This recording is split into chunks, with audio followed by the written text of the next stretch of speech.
Gold buyers, మీ కష్టాల్లో నమ్మకమైన మీ ఆత్మీయ నేస్తం.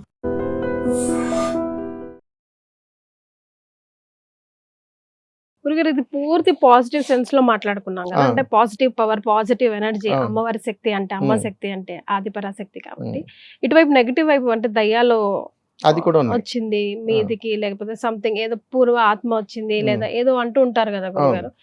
మన దత్తాత్రేయ స్వామి టెంపుల్ లో చూస్తే అయితే నిజంగా చాలా చాలా భయం వేస్తా ఉంటది. పాపం వాళ్ళు ఆ ఆరతి టైంకి వాళ్ళు అసలు కంట్రోల్లోనే ఉండరు, పైకి ఎక్కడికో ఎక్కేస్తుంటారు, ఏదేదో చేసేస్తుంటారు. అదంతా నిజమేనా, లేకపోతే అదేంటి వాళ్ళకి మెంటల్ డిసార్డరా, లేకపోతే నిజంగానే అట్లా ఆత్మలు ఆవహిస్తాయా? ఇవి 3 రకాల అర్థాలుగా చెప్పొచ్చమ్మా. ఒక డాక్టర్ గారిని అడిగితే ఒక సైకలాజికల్ డిజార్డర్ గా చెప్తారు, ఒక హేతువాదిని అడిగితే కావాలని చేస్తున్నారు అని అంటారు.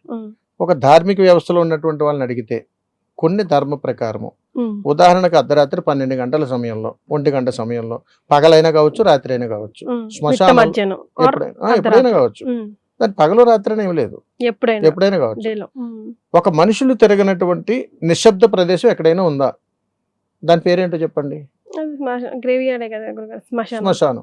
ఈ శ్మశానంలో ఒక మనిషి ఏకాంతంగా ఉండగలుగుతాడా? ఉండలేడు. ఒకళ్ళు ఏకాంతంగా ఉండగలిగాడు అని అంటే వాడు వైరాగ్య స్థితికి చేరుకున్నట్టు. అంటే మనం కూడా బ్రతుకుండగా వైరాగ్యం మాట్లాడుతుంటాం. ఎందుకనంటే ఒక జీవుడు కాలం చేసిన తర్వాత తన కూడా వెళ్ళేటువంటి 10 మంది శ్మశానంలో కూర్చుంటే వాళ్ళందరూ పిశాచాలతోటే సమానం. ఎందుకు తెలిసిన, జీవితకాలంలో వారు చేసినటువంటి సకల కర్మ దారిద్ర్యాలన్నీ కూడా విస్మరించి వేదాంతం మాట్లాడతారు. అంటే దెయ్యాలు వేదాంతం మాట్లాడుతుంటాయని చెబుతుంటారు, వల్లించే అంటారు. ఇది అక్కడి నుంచి వచ్చిందే, వేరేగేం లేదు. మరి శ్మశానంలో ఎవరుంటారా? కాలం చేసిన వాళ్ళు ఉంటారు. మరి మీరందరూ ఎందుకు వెళ్ళారా? వాడిని సాగనప్పటికి వెళ్ళారు. వాడేమయ్యాడు? దయ్యం అయ్యాడు. మరి మీరందరూ ఏమయ్యారు? ఒక దెయ్యాన్ని సాగనంపే వాళ్ళు మనుషులుగా దెయ్యాలే అవుతారు. అలాగేంటనంటే ఒక ధర్మబద్ధమైనటువంటి ప్రయాణం చేసినటువంటి మనం, యోగకరమైనటువంటి అనుగ్రహం దేవాలయం, దీనికి ముక్తి మార్గం శ్మశానం.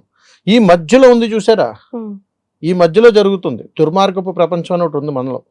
అది మనిషిని 2 రకాలుగా ఆడిస్తుంటుంది. అందుకని ఒక జీవుడు కాలం చేసే ముందు ఖచ్చితంగా భగవంతుని దర్శనం చేసుకుంటాడమ్మా, ఖచ్చితంగా. ఎందుకనంటే భగవంతుడి అనుగ్రహం లేనిదే ఏ జీవుడికి జననం లేదనేటువంటిది శాసనం. అందుకని ఏ జీవుడికైతే తనకి ఈ భూమి మీద ఉండేటువంటి అనుగ్రహం తీరిపోబోతుందో, ఏ జీవుడికైతే తనలో ఉన్నటువంటి ఆత్మ యొక్క అనుసంధానం ఈ దేహానికి సమయం అయిపోయిందో, బయటకు తీసివేయాల్సినటువంటి సమయం ఆసనం అవుతుందో, అప్పుడు భగవద్ దర్శనం జరుగుతుంది. అది యాక్సిడెంట్గా జరిగినా, బయట జరిగినా, సాధారణంగా ఏ రకంగా జరిగినా, ఒక్కసారి భగవత్ సంకల్పాన్ని మనం చూసిన తర్వాత ఇంకా అక్కడి నుంచి వెళ్ళిపోవాల్సిందే. అది జీవుడు అయిపోయినట్టే. ఇప్పుడు అకాలంగా మరణం చెందినటువంటి అనేక రకాలైనటువంటి జీవరాశులు, పురుగు, పుట్ర, చీమ, ఏదైనా కావచ్చు, నాట్ ఓన్లీ మ్యాన్, మనుషులు మనమే కాదు, ఏ జీవరాశి అయినా కానీ మరణించిన తర్వాత దాని ఆత్మ ఇంకో దాంట్లోనికి వెళ్లాల్సిందే. ఈ ఆత్మను స్వీకరించదు త్వరగా ఇంకో దేహం. ఎందుకనంటే వీడు బ్రతుకున్నప్పుడు చేసినటువంటి స్వకర్మలు, రాతకర్మలు కాదు, స్వకర్మలు, వీడి స్వహస్త్రాలతో చేసినటువంటివి, వీడి బుద్ధితో చేసినటువంటి, కుశలతో చేసినటువంటి కొన్ని కర్మలు, ఇవి వీడిని సన్మార్గ మార్గంలో తీసుకుని వెళ్ళలేవు. కాబట్టి ఎందులోకి పోవాలో అర్థం కానటువంటి ప్రయాణాలన్నీ కూడా ఆత్మలుగా మారుతాయి. ఇవి ఎవరికి కనపడతాయి తెలుసునా మీకు? సకల జీవరాశులన్నింటికి కనపడతాయి, ప్రతి జీవరాశికి కనపడుతుంది. ముఖ్యంగా కనపడేది ఎవరికంటే గోమాతకి, ఇంకెవరికి కనపడవు. తర్వాత మిగిలిన జీవరాశుల్లో కుక్క, పిల్లి, అన్ని జీవరాశులకి కూడా దర్శనం అవుతుంటాయి. అందుకని ఇవి మనుషులకు అవుతుంటాయి. కానీ మనుషులకి అయ్యాయండి, నాకు కనపడాయండి, నాకు వినపడ్డాయండి, అక్కడ ఉందంటే నువ్వు చెప్పావు బలంగా, అక్కడ ఆత్మ తిరుగుతుంది అని, శ్మశానంలో ఆత్మ దెయ్యాలు ఉన్నాయి అని చెప్తాం. అంటే అమ్మా కనిపిస్తాయి. ఎందుకనంటే మనము 2 రకాల మనుషులతో మాట్లాడతాం. దేవుడి దగ్గరికి వెళ్ళినప్పుడు సైలెంట్గా ఉండండి, నిశ్శబ్దంగా ఉండండి, నమస్కారం చేసుకుని అంటాం. శ్మశానానికి వెళ్ళినప్పుడు అరుచుకుంటూ ఏడ్చుకుంటూ వెళ్తాం, అక్కడ నిశ్శబ్దంగా వెళ్ళాం. ఏమిటి తేడా అంటే ఇది పిశాచి శబ్దం, అది దైవ సంకల్పం. అందుకని భగవంతుడు ఒక జీవుడికి జన్మనిచ్చేటప్పుడు చాలా ప్రశాంతంగా ఎత్తాడు, బయటకు వచ్చేటప్పుడు ఏడిపించి తీసుకొస్తాడు, మళ్ళీ తీసుకెళ్లేటప్పుడు ఏడిపిస్తూనే తీసుకెళ్తాడు. దీని పరమార్థం ఏమిటి? అందుకని జన్మనెత్తినటువంటి నీవు నిశ్శబ్దమైనగా ఉన్న నాళ్ళు భగవంతుని యొక్క శుభానుగ్రహం ఉంటుంది. ఏడుస్తూనే వచ్చావు, ఏడుస్తూనే వెళ్తావు. ఎందుకరే ఈ పిశాచి జన్మ, నీకు ఏం ఉద్ధరించడానికి వచ్చావురా అని అడుగుతుంది దైవశక్తి మనల్ని. అలా అడిగినప్పుడు అది కూడా వినను మనం, నేను ఇలాగే ఉంటాను అని చెప్పి వెళ్ళేటప్పుడు ఆనందంగా పంపించంటారు అన్నాడు. కొంతమంది నాట్యం ఆడుకుంటూ తీసుకెళ్తుంటారు. పోయేటప్పుడు బాధపడకూడదురా, నవ్వుతూ పంపించాలరా అని. ఎన్ని చెయ్యి, ఏది చెయ్యి, వాడు బతికినటువంటి స్వకర్మ ప్రకారం ఆ ఆత్మ ఇంకొక జీవుల్లోకి వెళ్ళేలోపు అది పిశాచి జన్మనే ఎత్తుతుంది. ఎలా ఎత్తుతుంది? 100 రకాలుగా ఎత్తుతుంది. ఒకటి, ఆ కుటుంబ సారాంశంలో వాడి మీద చూపించేటువంటి ప్రీతి ఒకటి.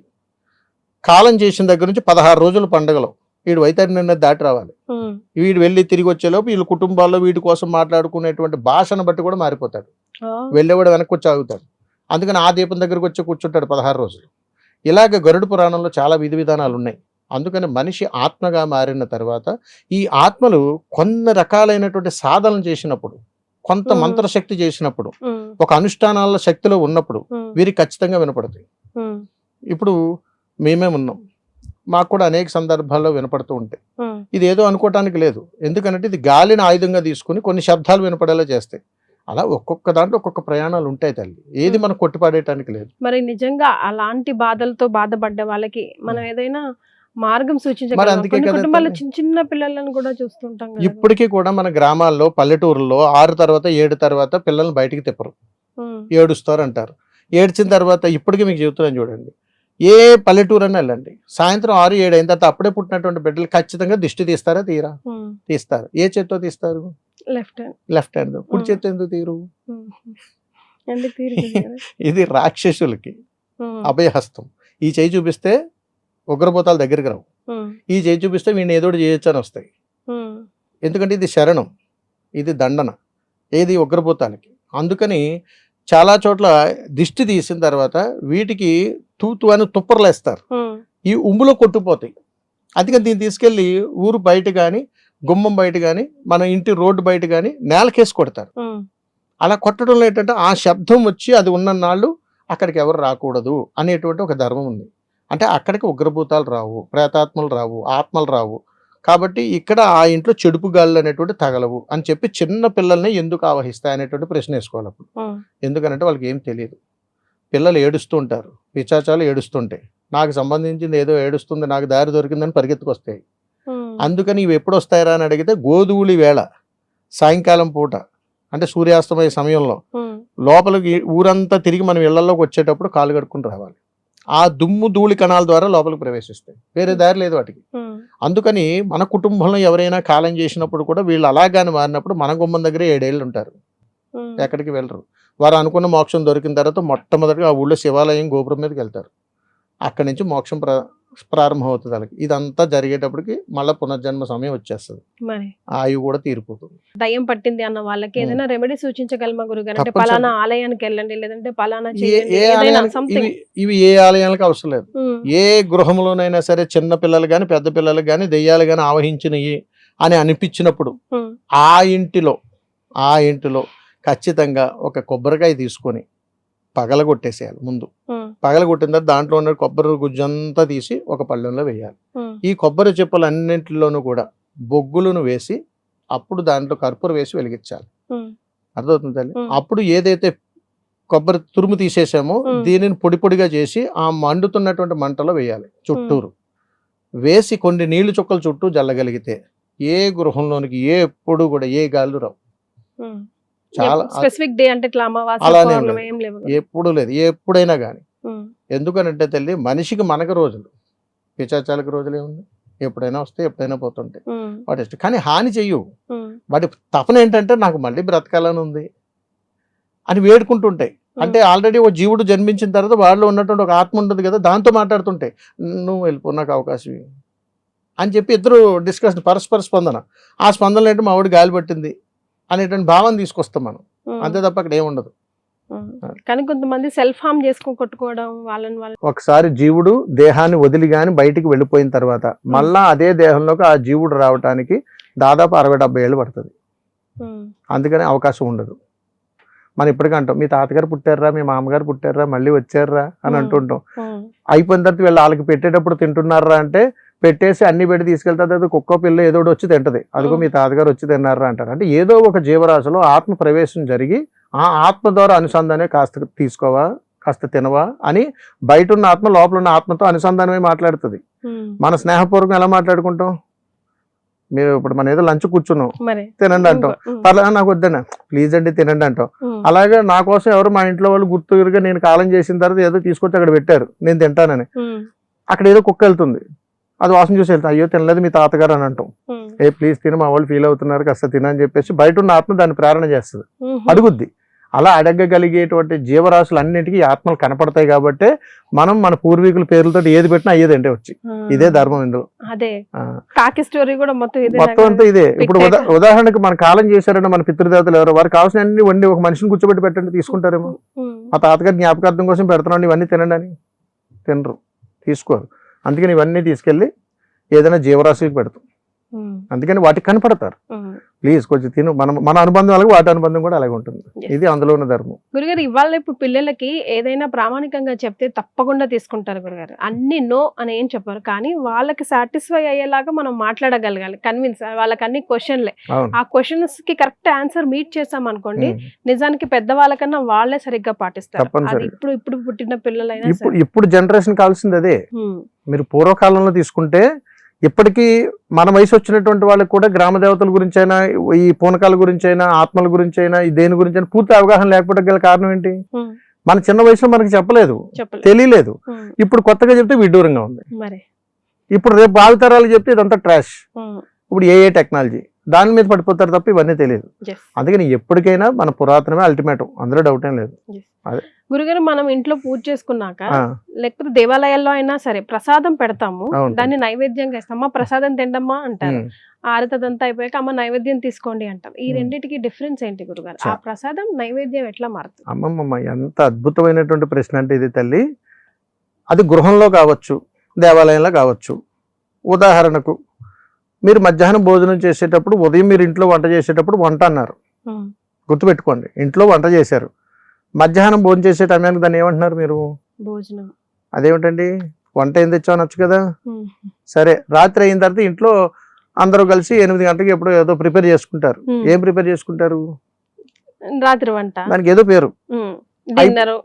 ప్రిపరేషన్ ముందు మీరు మాట్లాడే భాష వంట, అయిపోయిన తర్వాత డిన్నర్, అది ఇంగ్లీష్ లో ఏదో పెట్టాం, రాత్రి భోజనం, అల్పాహారం ఏదో పెట్టుకున్నాం కదా. ఇవన్నీ ఎవరు సిద్ధం చేశారు? మనమే, అవునా కదా. అందుకని భగవత్ సంకల్పానికి సంబంధించినటువంటి అద్భుతమైన ప్రశ్న మీరు అడిగారు.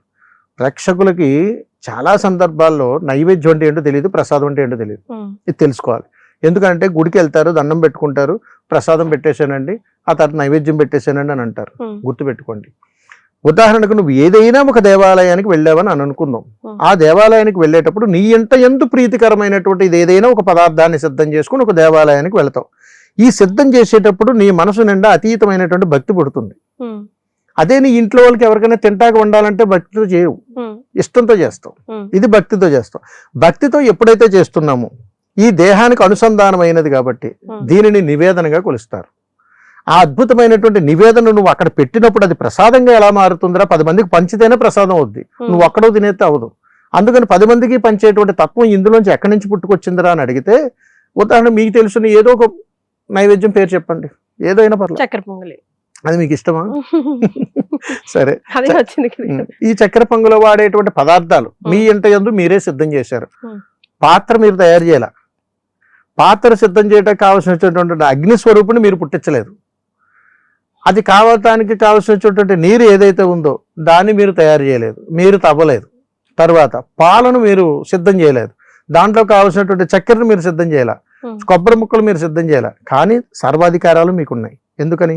దైవానుగ్రహం అక్కడ మీకు ఉంది కాబట్టి ఇవన్నీ మీరు చేయగలుగుతున్నారు. కాబట్టి మీ చేతుల ద్వారా వండించినటువంటి ఆ నివేదనని అక్కడ భగవత్ సంకల్పం చేరే వరకు నివేదనే దాని పేరు. ఆ తర్వాత నైవేద్యం.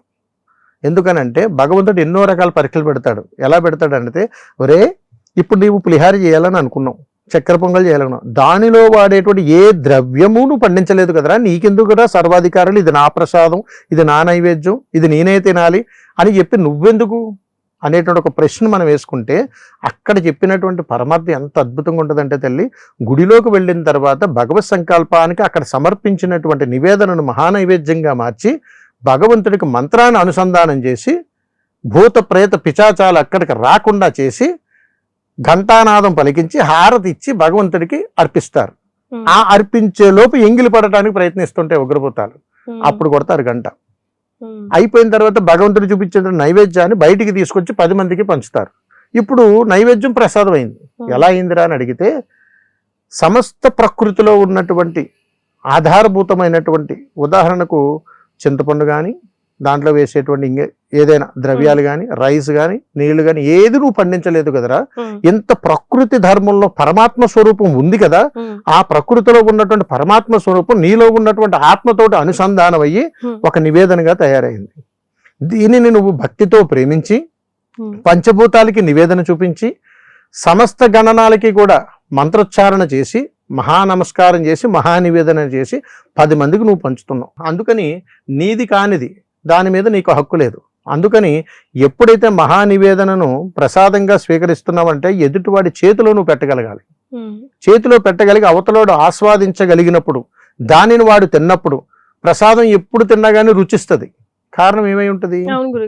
ఎక్కడైనా మీరు దేవాలయాలు అబ్బాయి ఎంత బాగుందో ప్రసాదం అంటావు. ఎందుకని అంటారు? మంచి ఇంగువ బాగా వేస్తారనా, లేకపోతే ఇంకోటి ఏదో అనుకుంటాం కదా. ఏమో గురుగారు, పులిహోరాలు కూడా అవి కూడా కొన్ని నైవేద్యాలు మనం ఆలయాల్లో తింటేనే, లేదంటే ఆ ప్రత్యేక రోజులో ఆ ప్రత్యేక నైవేద్యంగా చేసిన రోజే అది రుచి. వాస్తవిక ధర్మం అది కాదు, గుర్తుపెట్టుకోండి. దేవాలయాలకు మనం వెళ్ళినప్పుడు మన మనసు ప్రశాంతత అవుతుంది. మొట్టమొదటిది కుండలిని శక్తి జాగృతం అవుతుంది. ఎప్పుడైతే కుండలిని శక్తి జాగృతం అయిందో మనం వదిలేటువంటి శ్వాస తేలికపాటిగా మారుతుంది. ఎప్పుడైతే తేలికపాటి శ్వాస అయిందో అక్కడ నీకు ఏ ప్రసాదం పెట్టినా కానీ ఆస్వాదించడం ప్రారంభమవుతుంది. దేవాలయం బయట నీ శ్వాస బరువుగా ఉంటుంది. అందుకని దేవాలయం లోపల కుండలిని శక్తి జాగృతం ఉంటుంది కాబట్టి అందరూ భక్తి ప్రవర్తనతోటే కలిగి ఉంటారు కాబట్టి ఖచ్చితంగా వారి శ్వాస తేలికపాటిగా ఉంటుంది. కాబట్టి అక్కడ ఇచ్చిన ఏ ప్రసాదమైనా నీ దేహం అణువణువు రుచించగలుగుతుంది. అందుకని అది రుచించినట్టుగా నీకు బాగా కలుగుతుంది. వాస్తవిక ధర్మం అదే. రుచించిన ప్రసాదం 4 పొట్లాలు ఇంటికి తెచ్చుకుని ఒకటే తినగలుగుతారు, మిగిలిన పక్కన పెట్టేస్తారు. ఎందుకనంటే ఇక్కడ బరువైన శ్వాసతో తింటాం, అక్కడ తేలికపాటి శ్వాసతో తింటాం. అందుకని ఆ కుండలిని శక్తి జాగృతమైనప్పుడు అక్కడ తీసుకున్నటువంటి మహాప్రసాదం ఏదైతే ఉందో 10 మందికి చేతి ద్వారా నువ్వు పంచగలిగినప్పుడు, అది తింటున్నప్పుడు నీ శ్వాస తేలిగ్గా ఉంటుంది. కాబట్టి నువ్వు వదిలినటువంటి శ్వాస, ఇది పండించినటువంటి రైతు ఎక్కడున్నాడో, ఏ దేశంలో ఉన్నాడో, ఏ మారుమూల ప్రాంతంలో ఉన్నాడో వాడి యొక్క కష్టాలన్నీ కూడా సర్వదారిద్ర్యాలు పోతాయి. అది ప్రసాదం అంటే.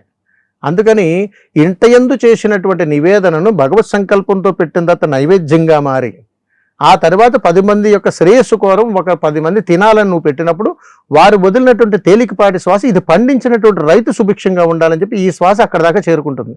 అందుకని గుళ్ళోకి వచ్చి నమస్కారం చేసుకుని, లక్ష్మీనారాయణ స్వామి గుళ్ళోకి వచ్చి, వెంకటేశ్వర స్వామి గుళ్ళోకి వచ్చి ఆ ప్రసాదం తీసుకుని వేసుకున్నప్పుడు నువ్వు నవిలి మింగి వదిలినటువంటి శ్వాస, ఇది ఏ మహానుభావుడు తయారు చేశాడో, నేను తయారు చేయాలా, కానీ ప్రసాదం ఎంత బాగుందని ఆస్వాదించాను చూసారా. ఈ మహాపుణ్యంతో వచ్చేటువంటి శ్వాస పండించిన రైతుకు తగులుతుంది. అంటే అంతవరకు వెళ్ళగలిగేటువంటి శక్తి ఉంది భగవత్ సంకల్పంలో.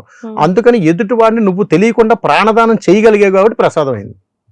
నువ్వు వెళ్ళి బతికించలేదు అండి. పాప ఏ కష్టాల్లో ఉన్నాడు, అప్పుల పాలు అయిపోయాడు అనుకోకుండా అతను పండించింది ప్రసాదంగా నైవేద్యంగా మారి ఇక్కడికి వచ్చి నువ్వు తిన్న తర్వాత ఈ శ్వాస అక్కడ దాకా తగిలేటప్పటికి అతనికి అనుకూలంగా ఏదో కలిసి వచ్చింది. నిజమేనండి, నేను ఆ గుళ్ళో బియ్యం ఇచ్చానండి, ఎంతో కష్టపడి పండించాను, ఫలానా దేవాలయానికి ఇచ్చాను, అది ప్రసాదంగా మారి 10 మందికి ఆహారంగా మారి వారి వదిలిన తేలికపాటి శ్వాస నువ్వు పడ్డ కష్టాల్లో చేయుతనైంది, నీకు తెలియకుండా నిన్ను బ్రతికించగలిగింది. అది పేరు ప్రసాదం. అంతే తప్ప మనం చేసి గిన్నెలో పెట్టింది ప్రసాదం అవ్వదు. అది ఒక జీవుడిని బ్రతికించగలిగేది ప్రసాదం. భగవంతుడికి ఉగ్రభూతాలకు ముందు మనం చేసేదంత నివేదన, అక్కడ పెట్టిన తర్వాత మహానైవేద్యంగా మారు.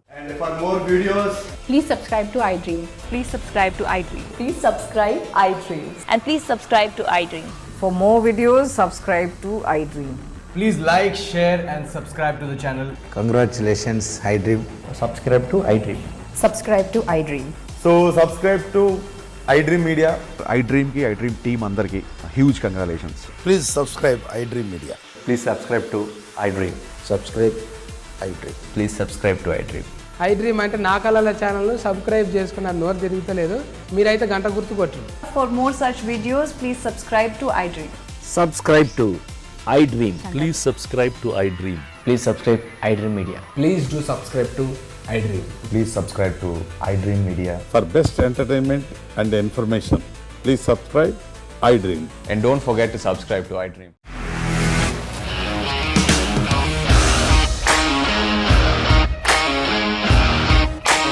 ఇండస్ట్రీలో కమిట్మెంట్ ఇష్యూస్ వస్తే నీకు కూడా వచ్చినట్టు మార్నింగ్ తీసుకెళ్ళారంటే కొట్టి పడేస్తారు.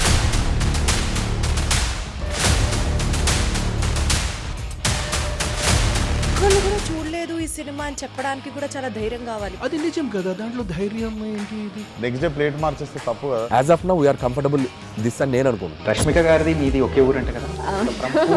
నీకు కోపం వచ్చిందంటే బాగా తిట్టేత్తరా? తిట్టేద్దామండి.